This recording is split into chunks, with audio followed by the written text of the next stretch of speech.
Hello everyone, कैसे हैं दोस्तों। मैं इस वीडियो में बात करने वाला हूं एसबीआई पीओ के बारे में। State bank of India probationary officer की भर्ती के बारे में मैं बात करने वाला हूं इस वीडियो में। अगर आप एसबीआई में पीओ की जॉब करना चाहते हैं, प्रोबेशनरी ऑफिसर के रूप में नौकरी करना चाहते हैं, तो आप लोगों के लिए ये वीडियो काफी इंपॉर्टेंट है। आप लोग इस वीडियो को स्टार्टिंग से लेकर के लास्ट तक जरूर देखना, जिससे आपको एसबीआई पीओ के बारे में पूरी इंफॉर्मेशन मिल सके और आप इसमें आसानी से अप्लाई कर सकें। आप लोगों को सिलेक्शन प्रोसेस का पता चल सके, एग्जाम पैटर्न का पता चल सके, जिससे क्या है आप अच्छे से तैयारी कर सकें और एसबीआई में अपना सिलेक्शन ले सकें, पीओ के रूप में नौकरी पाने का अवसर आपको मिल जाए।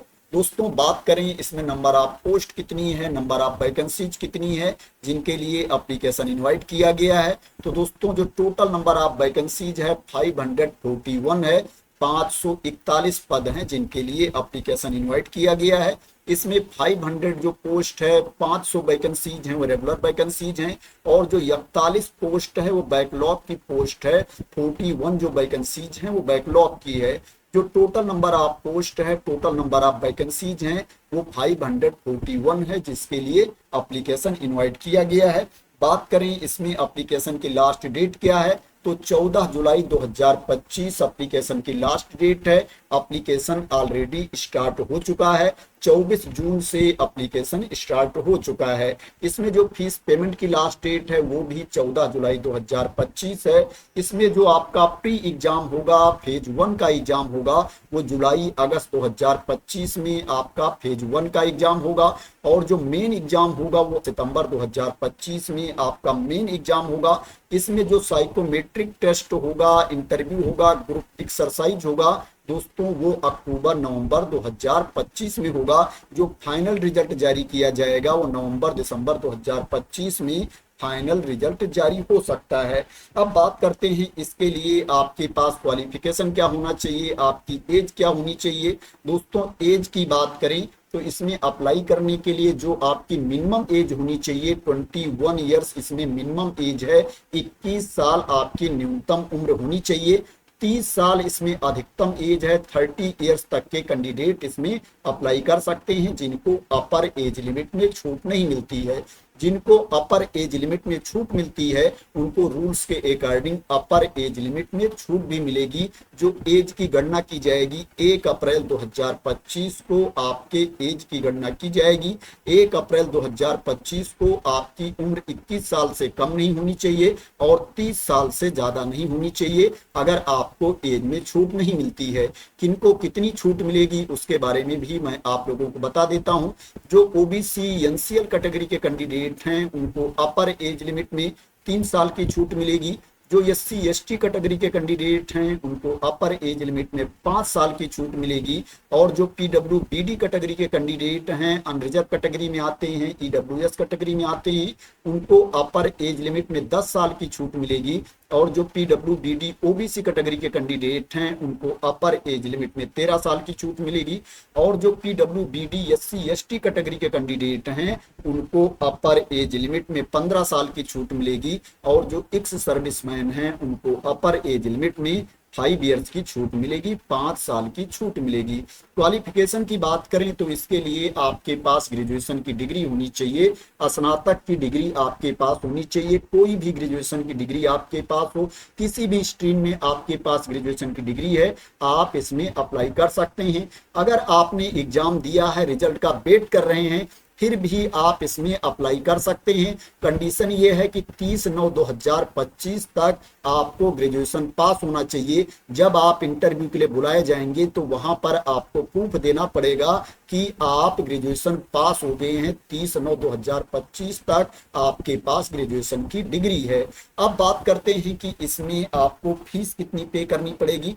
दोस्तों, फीस की बात करें तो इसमें 750 रुपए फीस पे करनी पड़ेगी उन अभ्यर्थियों अभ्यर्थियों को जिनको फीस में छूट नहीं मिलती है। जो एससी कैटेगरी के कैंडिडेट हैं, एसटी कैटेगरी के कैंडिडेट हैं, पीडब्ल्यूबीडी कैटेगरी के कैंडिडेट हैं, उनको कोई फीस नहीं पे करनी है, वो इसमें फ्री ऑफ कास्ट अप्लाई कर सकते हैं। जो जनरल कैटेगरी के कैंडिडेट हैं, अनरिजर्व कैटेगरी के कैंडिडेट हैं, ईडब्ल्यूएस कैटेगरी के कैंडिडेट हैं, ओबीसी कैटेगरी के कैंडिडेट हैं, उनको 750 रुपये फीस पे करना है। 750 रुपीज फीस उनको पे करना है। बात करें इसमें आपका सिलेक्शन कैसे होगा, तो इसमें जो सिलेक्शन का प्रोसेस है, 3 मेन स्टेजेज में, 3 फेजेज में सिलेक्शन का प्रोसेस कंप्लीट होगा। जो पहला फेज है उसमें प्री एग्जाम होगा, जो दूसरा फेज है उसमें मेन एग्जाम होगा, और जो तीसरा फेज है उसमें साइकोमेट्रिक टेस्ट होगा, इंटरव्यू होगा, ग्रुप एक्सरसाइज होगी। इसमें जो प्री एग्जाम है ये क्वालिफाइंग इन नेचर है, इसको आपको ओनली पास करना पड़ेगा। इसका जो मार्क्स है, इसका जो अंक है, वो फाइनल मेरिट में नहीं जोड़ा जाएगा, इसके बेसिस पर फाइनल मेरिट लिस्ट नहीं बनेगी। जो फाइनल मेरिट लिस्ट तैयार की जाएगी मेन एग्जाम में, मुख्य परीक्षा में जो आपको मार्क्स मिलेंगे, अंक मिलेंगे, और जो आपको इंटरव्यू में, ग्रुप एक्सरसाइज में अंक मिलेंगे, मार्क्स मिलेंगे, इन्हीं अंकों को जोड़ करके फाइनल मेरिट लिस्ट तैयार की जाएगी। इसी के बेसिस पर कैंडिडेट का सिलेक्शन किया जाएगा। अब बात करते हैं स्कीम ऑफ एग्जामिनेशन के बारे में, एग्जाम पैटर्न के बारे में, कि कितने प्रश्न आपसे पूछे जाएंगे, कहां से प्रश्न आपसे पूछे जाएंगे, इसमें निगेटिव मार्किंग होगी कि नहीं होगी। दोस्तों अगर एग्जाम पैटर्न की बात करें, स्कीम ऑफ एग्जामिनेशन की बात करें, तो जो प्री एग्जाम है, फेज 1 का एग्जाम है दोस्तों, इसमें टोटल आपसे 100 क्वेश्चंस पूछे जाएंगे, 100 प्रश्न आपसे पूछे जाएंगे, और इसके लिए आपको 100 मार्क्स दिया जाएगा, 100 अंक आपको दिए जाएंगे। जो आपको टाइम दिया जाएगा, 1 घंटे का टाइम आपको दिया जाएगा पेपर देने के लिए। जो आपका एग्जाम होगा ऑनलाइन मोड में आपका एग्जाम होगा। जो आपसे प्रश्न पूछे जाएंगे, ऑब्जेक्टिव टाइप के क्वेश्चंस आपसे पूछे जाएंगे, बहुविकल्पीय प्रश्न आपसे पूछे जाएंगे। जो आपका प्री एग्जाम होगा इसमें 3 सेक्शन होंगे। जो पहला सेक्शन होगा इंग्लिश लैंग्वेज का होगा, इसमें टोटल आपसे 40 क्वेश्चंस पूछे जाएंगे, 40 प्रश्न पूछे जाएंगे। जो दूसरा सेक्शन होगा क्वांटिटेटिव एप्टीट्यूड का होगा, इसमें आपसे 30 क्वेश्चंस पूछे जाएंगे, 30 प्रश्न पूछे जाएंगे। और जो तीसरा सेक्शन होगा रीजनिंग एबिलिटी का होगा, इसमें आपसे 30 क्वेश्चंस पूछे जाएंगे, 30 प्रश्न पूछे जाएंगे, टोटल आपसे 100 क्वेश्चंस पूछे जाएंगे। प्रत्येक सेक्शन के लिए आपको 20 मिनट्स का टाइम दिया जाएगा, 20 मिनट का टाइम आपको प्रत्येक सेक्शन के लिए दिया जाएगा। जो टोटल टाइम आपको दिया जाएगा 1 घंटे का टाइम दिया जाएगा। जितनी नंबर ऑफ वैकेंसीज है उसके 10 गुना अभ्यर्थियों को फेज 1 के एग्जाम से प्री एग्जाम के बेसिस पर शॉर्टलिस्ट किया जाएगा मेन एग्जाम के लिए। इसमें निगेटिव मार्किंग भी होगी। अगर आप किसी प्रश्न का गलत उत्तर देते हो तो एक गलत उत्तर के लिए 1/4 मार्क्स आपके काट लिए जाएंगे, 1/4 अंक आपके काट लिए जाएंगे अगर आप किसी प्रश्न का गलत उत्तर देते हो। तो ये प्री एग्जाम के बारे में इंफॉर्मेशन थी। अब बात करते हैं मेन एग्जाम के बारे में, मुख्य परीक्षा के बारे में। दोस्तों जो फेज 2 होगा इसमें मुख्य परीक्षा होगी, मेन एग्जाम होगा। दोस्तों मुख्य परीक्षा में आपसे क्या है, ऑब्जेक्टिव टाइप के क्वेश्चंस भी पूछे जाएंगे और डिस्क्रिप्टिव टेस्ट भी होगा। दोस्तों इसमें जो ऑब्जेक्टिव टेस्ट होगा वो 200 अंकों का होगा, 200 मार्क्स का आपका ऑब्जेक्टिव टेस्ट होगा और 50 मार्क्स का 50 अंक का आपका डिस्क्रिप्टिव टेस्ट होगा। दोस्तों ऑब्जेक्टिव टेस्ट की बात करें तो दोस्तों इसमें 4 सेक्शन होंगे और 3 घंटे का टाइम आपको दिया जाएगा। जो पहला सेक्शन होगा दोस्तों रीजनिंग एंड कंप्यूटर एप्टीट्यूड का होगा। इसमें आपसे 40 क्वेश्चंस पूछे जाएंगे, 40 प्रश्न आपसे पूछे जाएंगे। इसके लिए जो आपको मार्क्स दिया जाएगा 60 मार्क्स आपको दिया जाएगा, 60 अंक आपको दिए जाएंगे और जो आपको टाइम दिया जाएगा 50 मिनट्स का टाइम आपको दिया जाएगा। जो दूसरा सेक्शन है वो डाटा एनालिसिस एंड इंटरप्रिटेशन का है। दोस्तों इसमें आपसे टोटल 30 क्वेश्चंस पूछे जाएंगे, उसके लिए आपको 60 मार्क्स मिलेगा और जो आपको टाइम दिया जाएगा 45 मिनट्स का टाइम दिया जाएगा। जो तीसरा सेक्शन है ये general awareness, economy, banking knowledge का है। इसमें आपसे 60 क्वेश्चंस पूछे जाएंगे, 60 प्रश्न पूछे जाएंगे और उसके लिए जो आपको अंक दिया जाएगा 60 अंक आपको दिया जाएगा। जो आपको टाइम दिया जाएगा 45 मिनट्स का टाइम आपको दिया जाएगा। जो चौथा सेक्शन होगा ये इंग्लिश लैंग्वेज का होगा। इसमें आपसे टोटल 40 क्वेश्चंस पूछे जाएंगे, 40 प्रश्न आपसे पूछे जाएंगे और इसके लिए जो आपको अंक दिया जाएगा 20 मार्क्स आपको दिया जाएगा, 20 अंक आपको दिया जाएगा और जो आपको टाइम दिया जाएगा 40 मिनट्स का टाइम आपको दिया जाएगा, 40 मिनट का टाइम आपको दिया जाएगा। टोटल आपसे 170 क्वेश्चंस पूछे जाएंगे, 170 प्रश्न पूछे जाएंगे और उसके लिए आपको 200 मार्क्स दिया जाएगा, 200 अंक दिया जाएगा और जो आपको टाइम दिया जाएगा 3 आवर्स का टाइम आपको दिया जाएगा, 3 घंटे का टाइम आपको दिया जाएगा। तो ये मुख्य परीक्षा में जो ऑब्जेक्टिव टेस्ट होगा उसके बारे में इंफॉर्मेशन थी। अब बात करते हैं डिस्क्रिप्टिव पेपर के बारे में, डिस्क्रिप्टिव टेस्ट के बारे में। ये 50 मार्क्स का होगा, 50 अंकों का आपका डिस्क्रिप्टिव पेपर होगा। इसके लिए जो आपको टाइम दिया जाएगा 30 मिनट्स का टाइम आपको दिया जाएगा, 30 मिनट्स का टाइम आपको दिया जाएगा। इसमें email report, situation analysis and precis writing होगी, कम्युनिकेशन स्किल से संबंधित ये आपका पेपर होगा। जो मुख्य परीक्षा होगी टोटल 250 मार्क्स की होगी, 250 अंकों की मुख्य परीक्षा होगी। इसमें 200 मार्क्स का 200 अंकों का ऑब्जेक्टिव टेस्ट होगा और 50 मार्क्स का डिस्क्रिप्टिव पेपर होगा, 50 अंकों का डिस्क्रिप्टिव टेस्ट होगा।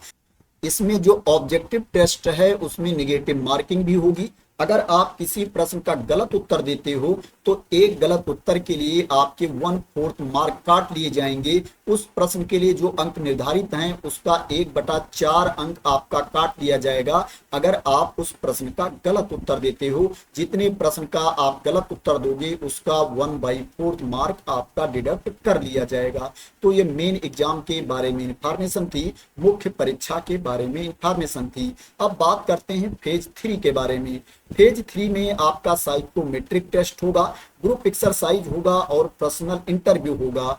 इसमें जो साइकोमेट्रिक टेस्ट है ये पर्सनालिटी प्रोफाइलिंग के लिए है। इसके लिए आपको अलग से अंक तो नहीं दिए जाएंगे, अलग से आपको मार्क्स नहीं मिलेगा, लेकिन इसका जो रिजल्ट है, जो फाइंडिंग है, उसको इंटरव्यू पैनल के सामने रखा जा सकता है, इंटरव्यू पैनल को रिपोर्ट दी जा सकती है।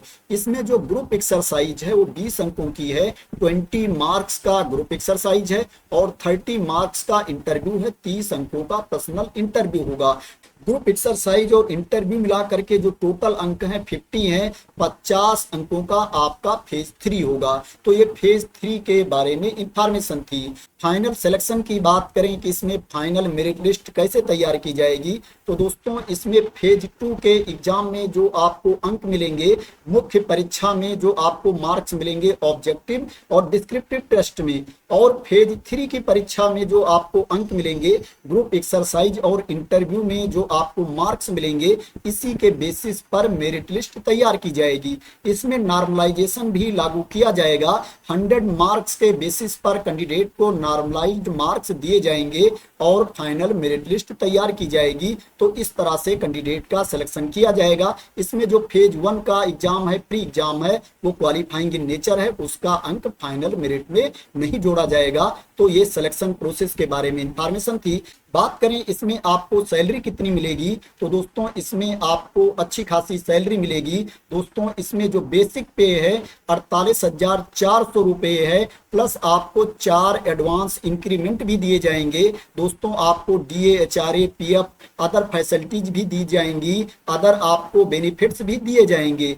यहाँ पर बताया गया है कि मुंबई सेंटर पर जो लगभग सैलरी कैंडिडेट की होगी 20.43 लाख होगी। दोस्तों 20.43 लाख पर एनम सैलरी होगी अगर कैंडिडेट का मुंबई में सिलेक्शन होता है, मुंबई सेंटर में ये सैलरी होगी। दोस्तों लोकेशन के अकॉर्डिंग भी सैलरी कम ज्यादा हो सकती है। तो ये सैलरी के बारे में इंफॉर्मेशन थी। दोस्तों अगर एग्जाम सेंटर की बात करें तो यहाँ पर एग्जाम सेंटर दिया गया है। दोस्तों ये जो नोटिफिकेशन वाली PDF है इसको मैं अपने टेलीग्राम चैनल पर डाल दूंगा।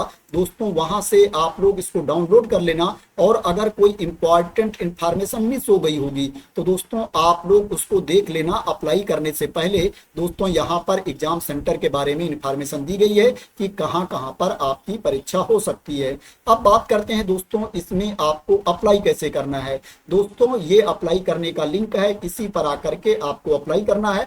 ऊपर देखेंगे आप रजिस्ट्रेशन का ऑप्शन दिया गया है, आपको इसके ऊपर क्लिक कर देना है। जब इसके ऊपर आप क्लिक कर देंगे तो आपके सामने रजिस्ट्रेशन वाला ऑप्शन आ जाएगा। यहाँ पर जो जो डिटेल्स मांगी जा रही है आपको सही सही फिल करना है। फिर यहाँ पर आपको कैप्चा कोड डाल करके सेव एंड नेक्स्ट पर क्लिक कर देना है। इसके बाद दोस्तों जितने भी स्टेप यहाँ पर हैं आपको सही सही कंप्लीट कर लेना है। इसके बाद फोटो एंड सिग्नेचर का ऑप्शन आएगा, डिटेल्स का ऑप्शन आएगा, प्रीव्यू आएगा, अपलोड्स का ऑप्शन आएगा और पेमेंट का ऑप्शन आएगा। जितने भी स्टेप हैं यहाँ पर आपको सही सही सावधानी पूर्वक कंप्लीट करना है जिससे कोई गलती ना हो। तो इस तरह से आप इस पेज पर आकर के रजिस्ट्रेशन कर सकते हैं और ऑनलाइन अप्लाई कर सकते हैं। तो दोस्तों आशा करते हैं कि आपको इस वैकेंसी के बारे में क्लियरिटी मिल गई होगी और आप मेरे द्वारा दी गई इंफॉर्मेशन से सेटिस्फाई होंगे। दोस्तों अगर आपको इस वैकेंसी के बारे में क्लियरिटी मिल गई हो और आप मेरे द्वारा दी गई इंफॉर्मेशन से सेटिस्फाई हैं और इसी तरह की इंपॉर्टेंट अपडेट चाहते हैं, इंफॉर्मेशन चाहते हैं, वैकेंसी के न्यूज चाहते हैं, तो दोस्तों आप लोग मेरे चैनल को सब्सक्राइब कर लेना अगर अभी तक सब्सक्राइब ना किया हो। और दोस्तों अगर आपको लगता है कि मैंने आप लोगों को सही और क्लियर इंफॉर्मेशन दी है तो दोस्तों आप लोग इस वीडियो को लाइक और शेयर भी कर देना। तो थैंक यू सो मच दोस्तों फॉर वॉचिंग।